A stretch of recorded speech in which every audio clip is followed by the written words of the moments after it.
사실 우리들의 삶의 현장을 살펴보면 항상 긍정적이거나 기쁜 일만이 있는 것은 아니죠. 곳곳에서 함정과 같은 어려움들이 마치 우리를 기다렸다는 듯이 아주 우리를 공격하거나 집어삼킬 때가 참 많이 있습니다. 특히 모태신앙으로 성장한 분들은 아마 어린 시절에 한 번쯤은 이런 생각을 했을 겁니다. 저도 참 많이 했습니다. 하나님은 사랑의 하나님이시라며, 하나님은 전능자라며, 그런데 어떻게 우리로 하여금 눈물과 고난과 같은 부정적인 상황을 계속 겪게 하실까? 정말 하나님이 살아계시는 건가?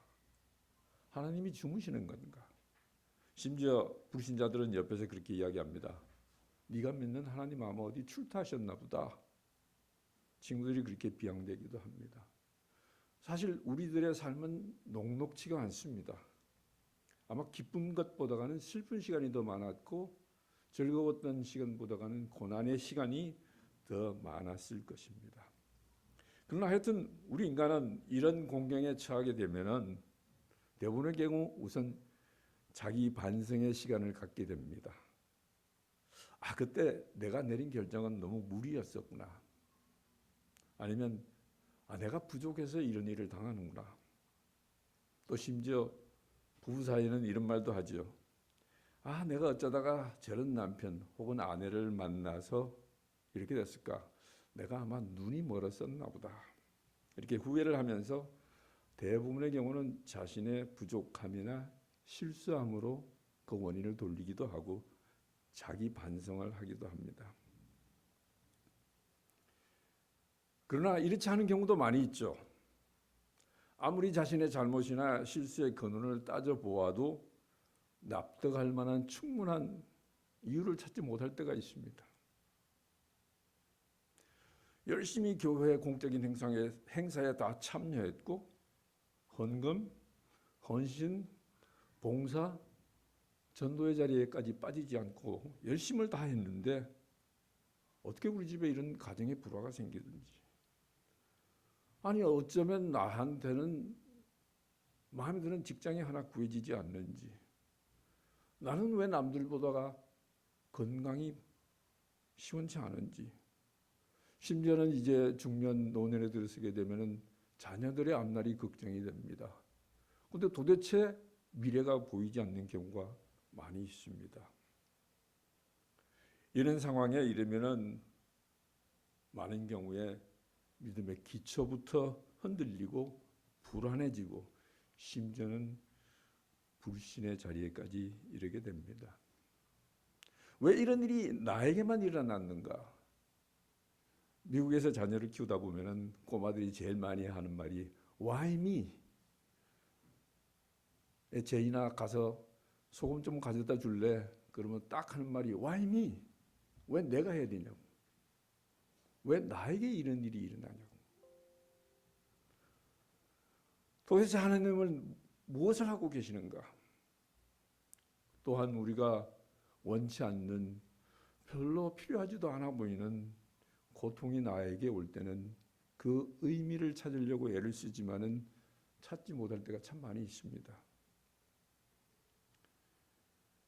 기쁨보다 고난이 더 크게 느껴질 때는 눈에 보이지 않는 하나님이, 우리 눈에는 보이지 않는 하나님이시기 때문에 우리는 불안해하고 하나님의 존재에 대한 신뢰까지 흔들릴 때가 많이 있습니다.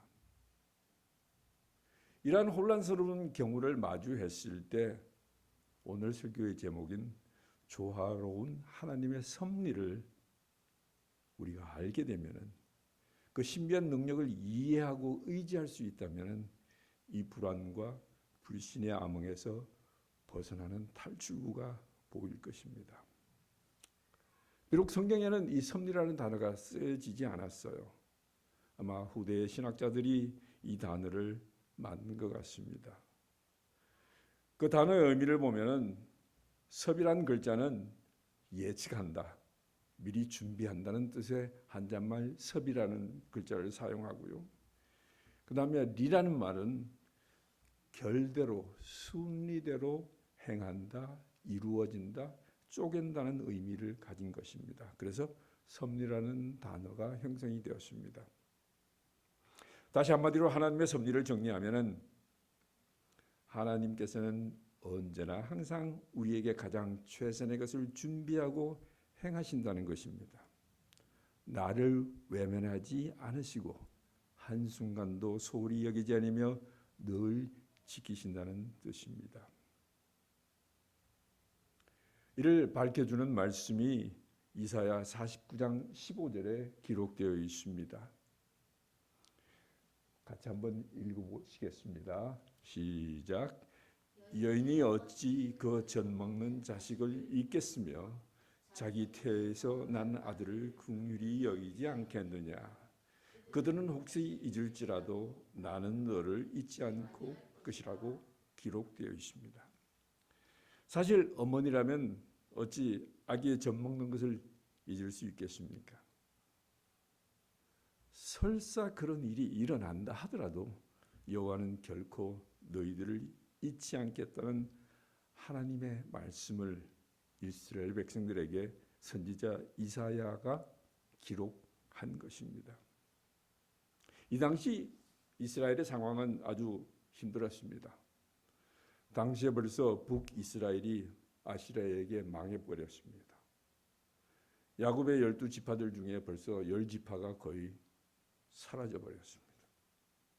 특히 아시리아의 경우는 정복한 나라의 민족 말살 정책을 폈어요.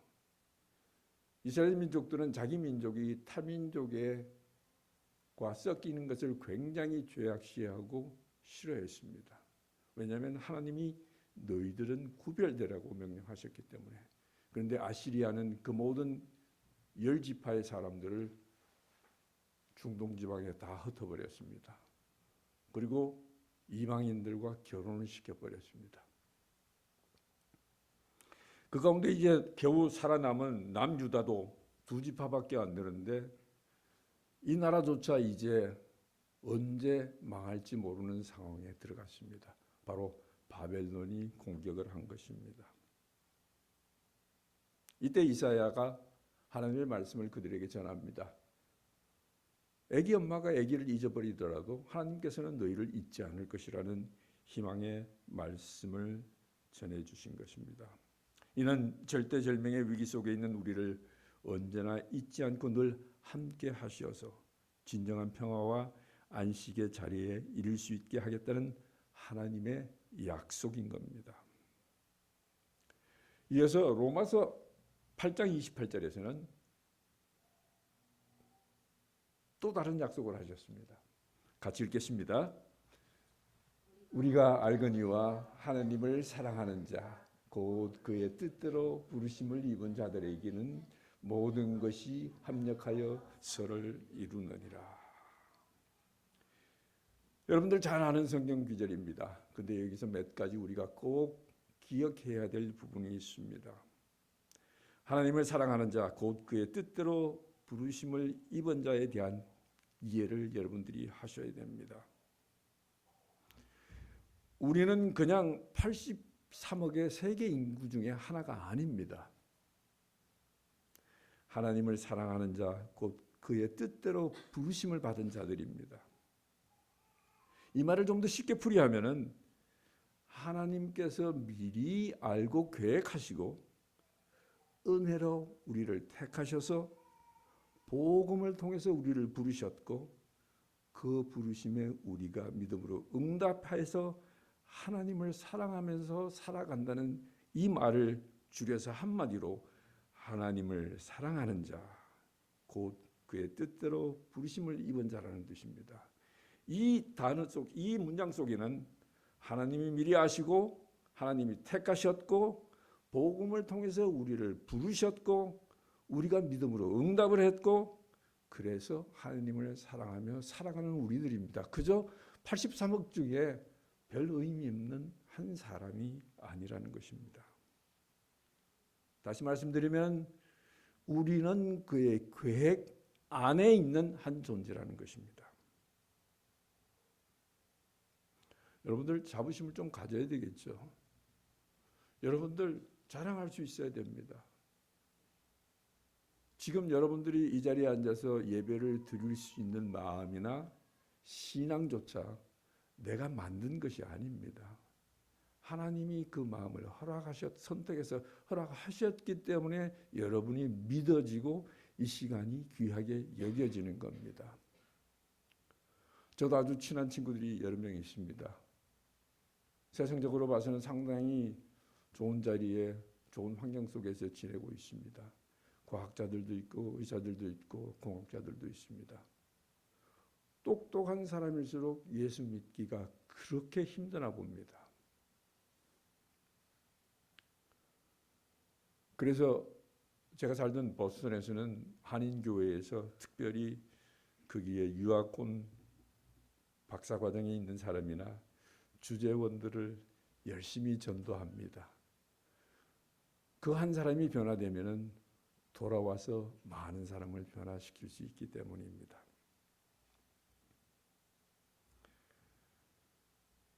그리고 여기에서 또 한 가지 알아야 될 것은 후반절에 나오는 모든 것이 협력하여 선을 이룬다고 기록하고 있습니다. 이 모든 것은 글자 그대로 우리에게 벌어지고 있는 모든 생사 화복을 다 포함하고 있습니다. 실패도, 질병도, 우리가 갖게 되는 마음의 상처도, 또한 우리가 애통하는 눈물도, 억울함도, 괴로움도, 또한 우리가 어떤 때는 성공을 하기도 합니다. 이런 성공조차 이 모든 것들이 거름이 되어서 이 모든 것들이 재료가 되어서 선을 이루어 간다고 합니다. 성경에 이러한 상황을 많이 겪은 사람이 한 사람이 있죠. 요셉이라는 사람입니다. 요셉은 야곱의 12아들 중에 하나였지만 사실은 야곱이 가장 사랑했던 아내에게로부터 난 자녀였습니다. 그래서 그는 아버지의 사랑을 참 많이 받았어요.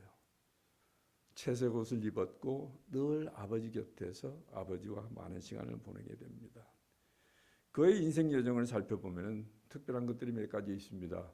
요셉은 꿈을 많이 꾸었죠.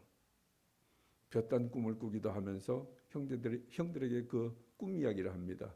그래서 결국은 어떻게 됩니까? 형들에게 미움을 받게 되죠.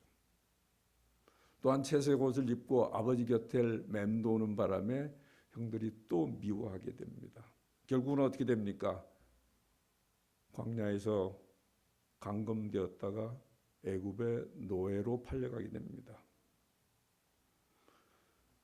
노예로 팔려가서 비교적 생활을 건실하게 했나 봐요. 발탁이 되어서 주인집에 아주 귀한 높은 종의 자리에까지 올라갔습니다. 근데 주인 보디발의 아내의 유혹을 거부하다가 모함을 받아 감옥에 갇히게 됩니다. 거기서 감옥에 같이 갇혀있던 죄수들 중에 한 사람의 꿈을 해몽해 주는 바람에 그 소문이 나서 나중에는 왕의 꿈을 해몽하게 됩니다. 7년의 흉년과 7년의 풍년에 관한 꿈이었습니다. 그 꿈을 해몽함으로 요셉은 총리의 자리에까지 오르게 됩니다. 그러고 난 뒤에 나머지 요셉의 형제들과 야곱은 다른 지방에 살다가 그 7년의 흉년을 견디지 못해서 요셉에게 양식을 구걸하러 오게 됩니다. 물론 처음엔 몰랐죠. 요셉이 알아보고 그들을 애굽 땅으로 이주해 올 것을 청하게 됩니다. 그렇게 해서 그들은 모든 가족들이 12지파의 그 선조에 해당되는 그 형제들이 야곱과 함께 애굽에 이주해 와서 살게 됩니다. 요셉이 총리였으니까 상당히 귀한 대접을 받고 풍요로운 생활을 하게 됩니다. 그러나 애굽의 왕조가 중간에 한번 크게 바뀌었습니다. 애굽의 왕조가 바뀌면서 이 야곱의 후예들은 전부 노예로 전락하게 됩니다. 자그마치 430년 동안 그곳에서 노예 생활을 합니다. 여러분들 미국의 역사가 몇 년 된지 아세요? 250년밖에 안 됩니다. 지금. 조선의 역사가 얼마나 오래됐어요? 조선 500년 조금 넘습니다. 그런데 자그마치 430년을 그곳에서 종로를 하게 됩니다. 결국에는 하나님이 내려주신 모세라는 지도자를 통해서 그들이 탈애국을 하게 되고 가나안에 가서 새로운 땅에 정착을 하게 됩니다. 우리는 지금 몇천 년의 이야기를 이렇게 살펴보면은 그때 그래서 하나님이 그렇게 하셨구나 하고 이해할 수 있지만은 아마 당사자들은 그러지 못할 것입니다. 얼마나 많은 사람들이 하나님을 원망하고 얼마나 많은 사람들이 불신의 자리에까지 이르게 됐을지도 모릅니다. 아버지 사랑을 독차지했던 요셉, 꿈을 꾸었던 요셉, 미움을 받았던 요셉, 누명과 모함을 거쳤던 요셉. 그러나 또 하나님께서 허락하신 꿈 해몽의 능력도 가지기도 했습니다. 그래서 사회적인 성공도 되었습니다. 그러나 애굽 왕조의 변화로 인해서 결과적으로 그들은 노예로 전락해서 오랜 기간 동안 어려운 가운데 있었습니다. 그러나 사실은 이 모든 것들이 굽이굽이 하나님의 선한 계획을 이루어가는 과정이었던 것입니다. 지금 우리는 어떤 지경에 이르러 있습니까? 형제의 미움을 사는 과정입니까? 아니면 노예로 전락된 상황입니까? 아마 여러분들 각자의 상황에 대해서 스스로 질문해보고 답하시기 바랍니다. 그러나 우리가 기억해야 될 것은 지금 우리가 어떤 지경에 있든지 하나님께서는 이사야 49장 15절에서 하셨던 약속대로 여인이 혹시 그의 젖먹는 자식을 잊을지라도 나는 너를 잊지 아니할 것이라고 하신 말씀을 우리는 믿고 의지해야 할 것입니다. 또한 우리가 어떤 상황에 단계에 있든지 이는 하나님 계획의 아주 작은 과정에 불과합니다. 이 모든 것들이 합력하여 선을 이룬다는 것은 단편적으로 이해되지 않고 희망이 없어 보일지라도 절망의 순간일지라도 이런 것들이 나중에 귀하고 선한 곳으로 진전되는 것을 믿어야 됩니다. 점들이 모여서 선을 이루죠.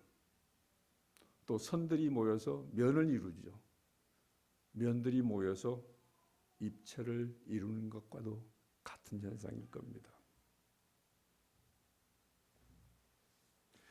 제가 초등학교 시절 때 지금으로 치면 한 50년, 60년 가까이 됐겠죠. 미국인 영어 선생님한테서 그 당시로서는 아주 귀한 선물을 하나 받았습니다. 직소 퍼즐이라고 아세요? 요즘은 이제 한국에도 그게 많이 있죠. 아이들 퍼즐 맞추는 거. 근데 겨우 동전 크기예요. 아주 조그매요. 그 조각이. 근데 1200개나 됐습니다. 펼쳐놓으니까 한 방을 가득히 채웠어요. 그런데 가짜리, 그러니까 바깥쪽에는 직선으로 이렇게 끊겨 있지만은 나머지 중간에 있는 1000개 정도의 모양은 눈으로는 분간할 수 없을 정도로 아주 똑같이 생겼습니다. 심지어 하늘을 상징하는 부분에 가서는 색깔이 다 똑같아요. 모양도 똑같아요. 그런 게 한 5, 60개가 되는데 도저히 분별할 수 있는 이 5, 60개를 맞춰내는 것은 시도해보고 아니면 또 다른 걸로 해보고 아니면 돌려서 해보고 이런 과정을 겪어야 했습니다. 아예 한 방을 그걸로 펼쳐놨습니다. 가득히 찼어요. 전 가족이 동원돼서 저희 가족 5명입니다.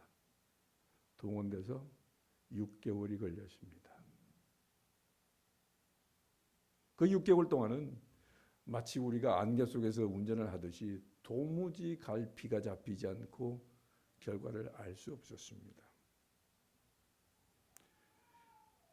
그 작은 조각들은 어떤 의미도 없어 보였지만 완성한 후에는 아주 멋지고 값진 그림을, 풍경을 우리들에게 선사했습니다. 그때 그 한이와 즐거움은 제가 60년이 지났지만 아직도 기억이 납니다. 행여나 누가 이걸 무너뜨릴까 봐 아무도 접근하지 못하게 하고 귀하게 간직했던 기억이 납니다.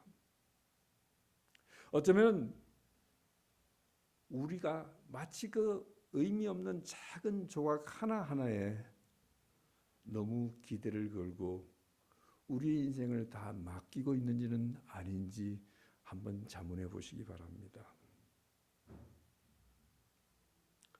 또 우리는 다른 함정이 우리 앞에 기다리고 있습니다. 편파적인 언론 때문에 우리가 사실을 오해하는 경우가 너무나 많이 있습니다. 아마 제가 대학교 다닐 때쯤에서 많이 들었던 이야기입니다. 멀지 않아 지구상의 석유가 고갈될 것이다. 매스컴에서 난리가 났습니다. 지금 어떤지 아세요? 기술의 발전으로 지금 지구에 존재하는 석유를 200년 동안에는 다 쓸 수가 없답니다. 아주 바다 깊은 곳에서 아니면은 산속 깊은 곳에서 특히 미국의 셰일 가스 채굴 능력은 대단하죠. 또한 제가 많이 들었던 이야기 중에 인간이 너무 많아서 식량이 모자라서 굶어 죽을 것이라는 이야기를 굉장히 많이 들었습니다. 지금 현실은 어떤가요? 남아 돌아갑니다. 물론 분배의 문제가 있어서 강대국이 독점을 해서 아프리카에는 어려움이 있지만은 절대량은 절대 부족하지 않습니다. 농사 기법도 많이 발달했습니다. 가장 최근에는 코비드 기간 동안 여러분들 아주 폭력적인 언론의 보도를 많이 보셨죠.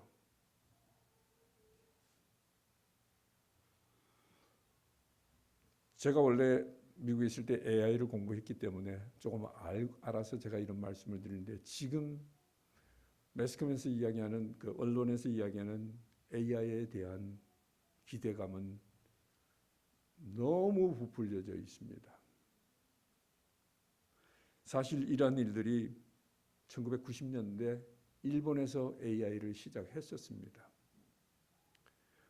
한 7, 8년 만에 이것은 불가능하다고 폐기한 제목들입니다. 그런데 최근에 하드웨어의 발전으로 인해서 그게 결국은 삼성이나 인텔이나 여러 가지 이런 하드웨어를 만드는 회사들의 발전으로 인해서 그 능력이 많이 진보된 것은 사실입니다. 1990년대에도 인공지능 바둑이 있었습니다. 그런데 사람들한테 판판이 졌어요. 지금은 기술이 좀 더 발전돼서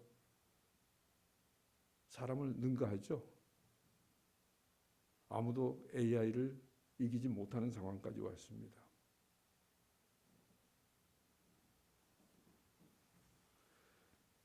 그러나 그 모든 것들이 하나님의 계획 안에서는 그저 작은 조각의 퍼즐의 한 조각에 불과합니다. 또한 대표적인 오보 중에 하나가 소련 체르노빌이라는 곳에 원전 사고가 있었던 건 여러분 기억하시죠? 그래서 아주 마치 지구의 종말이 가까울 것 같이 난리가 났었습니다. 지금 체르노빌에 가보면은 모든 자연 생태계가 거의 완벽하게 복원되었다고 합니다.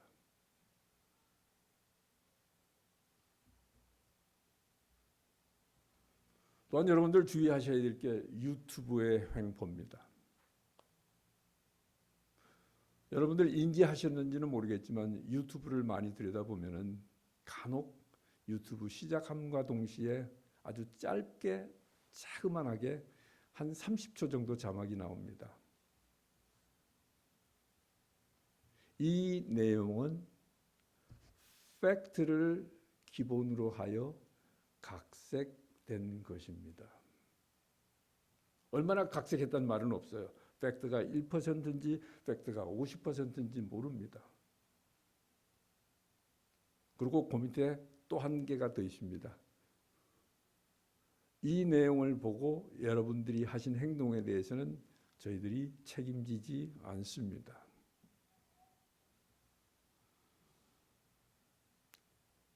유튜브의 생태계가 얼마나 많은 사람이 그 내용을 클릭하고 그 내용을 보느냐에 따라서 그들의 수입이 결정됩니다. 그러다가 보니까 우리가 제일 먼저 보게 되는 그 제목이 아주 선정적이고 허구성이 많이 있습니다. 글쎄요, 이런 말이 맞는지는 모르지만 여러분들 국뽕이란 말 아시죠? 애국심이 지나쳐서 자화자찬하는 경우를 말하는 것 같습니다. 그게 넘쳐나서 유튜브를 보게 되면 물론 한국이 정말 세계적으로 살기 좋은 나라인 것은 분명합니다. 제가 이제 10년 살아보고 안 돌아가고 여기 살기로 했으니까요. 그렇지만 그 내용을 잘못 들여다보게 되면 마치 전 세계를 한국이 선도하고 이끌어 나가는 것 같은 뉘앙스를 주는 유튜버들이 참 많이 있습니다. 여러분들 잘 확인하고 믿으시기 바랍니다.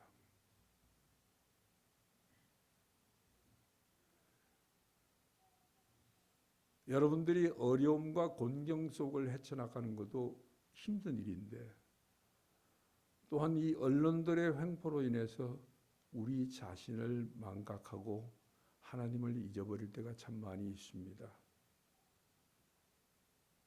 그러나 그 모든 것들이 AI가 아무리 발전한다고 하더라도 저는 개인적으로 절대 인간을 대신할 수 없다고 생각합니다.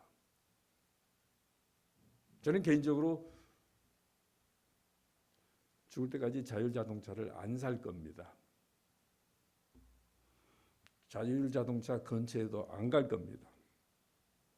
근데 그 테마를 통해서 많은 사람들이 돈을 벌고 있습니다.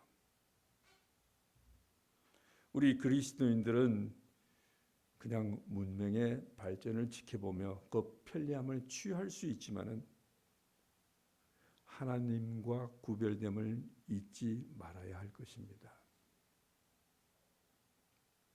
하나님의 계획, 즉 하나님의 섭리가 우리에게 가장 우선되어야 한다는 것입니다. 이 내용을 서포트하는 이 내용을 우리에게 밝혀주는 본문 말씀이 있습니다. 바로 오늘의 본문 말씀인 전도서 7장 13절에서 14절에 나와 있습니다.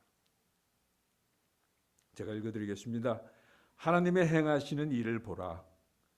하나님이 굽게 하신 것을 누가 능히 곧게 하겠느냐.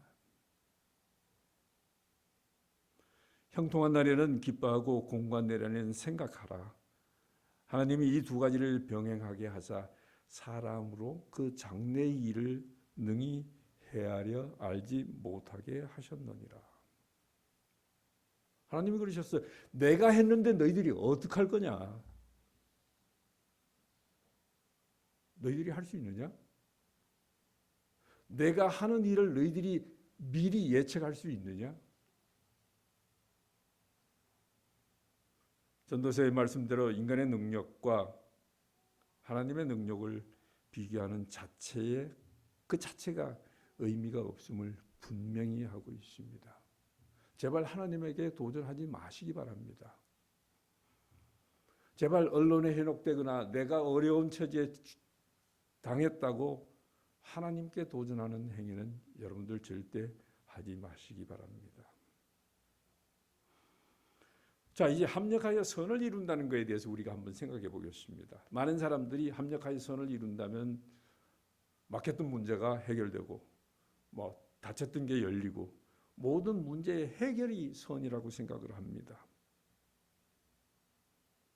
그러나 우리가 읽었던 로마서 8장 28절 그 다음에 나오는 8장 29절에 가면은 우리에게 허락하시는 선의 목적이 분명히 나와 있습니다. 합력하여서 선을 이루는 목적이 뭔가 하면은 그 아들의 형상을 본받게 하려 하심이라고 되어 있습니다. 많은 사람들이 8장 28절까지만 읽습니다. 그렇지만 하나님이 합력하여서 우리에게 주어지는 것들이 실패일 수도 있고 성공일 수도 있고 막힘일 수도 있고 뚫림일 수도 있습니다. 그러나 그렇게 하시는 가장 큰 이유가 우리로 하여금 예수 그리스도를 닮아가게 하려는 그 과정에 있는 것입니다.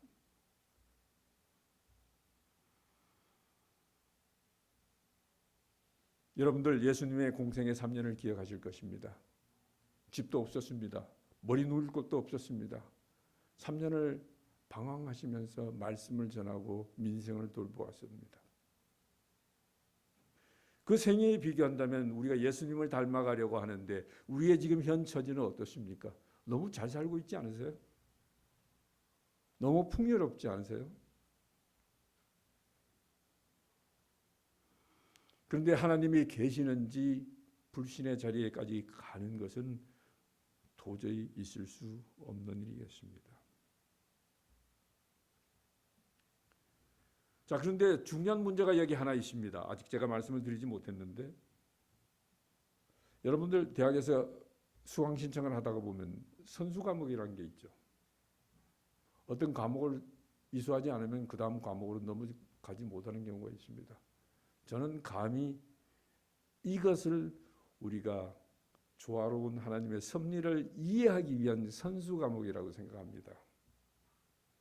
바로 하나님을 진정으로 창조주로 받아들이는 것입니다. 제가 왜 창조주로 받아들인다는 단어를 쓰는가 하면은 한국 전통적인 표현에 의하면 믿는다는 표현이 좀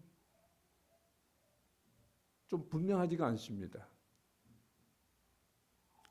믿는다는 것은 막연한 표현이 될 수도 있습니다. 그렇지만 하나님이 창조주라는 것으로 받아들인다는 것은 조금 더 다른 의미를 갖고 있습니다. 내가 어떤 상황을 받아들인다는 것은 그 상황을 동의하고 인정하고 그 상황을 활용의 자리까지 진전시키는 것이 받아들인다는 겁니다. 하나님을 믿는 것으로 끝나서는 안 됩니다. 믿어서 그 믿음을 활용해서 내 행동에서 그것이 드러나야 되는 것입니다. 그 행동이라는 것은 바로 하나님을 진정으로 창조주로 대우해 드리는 겁니다. 여러분들이 하나님을 진정으로 창조주로 인정을 하고 대우해 드리면 모든 의문과 질문이 사라지게 될 것입니다. 제가 자주 하는 말입니다. 여러분들이 창세기 1장 1절을 믿으시면 그 말을 받아들이면 그 구절을 인정하고 받아들이면 모든 질문과 의문이 사라지게 될 것입니다. 그리고 여러분들의 행동이 달라지게 될 것입니다. 여러분들의 마음가짐이 달라지게 될 것입니다. 다시 말하면 하나님이 우리 모든 생사 화복을 관장하는 주인임을 인정하는 것입니다. 이러한 행동하는 받아들이는 믿음이 있을 때 우리는 진정으로 조화로운 하나님의 섭리를 받아들이는 신앙인의 생활을 할 수 있을 것입니다. 말씀을 정리하겠습니다. 사랑하는 성도 여러분, 인생은 때때로 이해되지 않은 퍼즐과도 같습니다. 그러나 하나님은 이미 완성될 그림을 알고 계십니다. 이는 비록 우리가 쉽게 이해할 수 없지만 이것이 바로 조화로운 하나님의 섭리입니다. 우리가 붙들어야 할 것은 눈앞에 보이는 지금의 어려운 상황이 아니라 오직 하나님의 약속의 말씀입니다. 이 말씀을 꼭 기억하시기 바랍니다. 모든 것이 협력하여 선을 이룬다. 이 믿음을 가지고 우리 모두가 고난 속에서도 인내하며 흔들리지 않고 하나님께 영광만을 돌리는 여러분 되시기를 축원합니다. 기도드리겠습니다.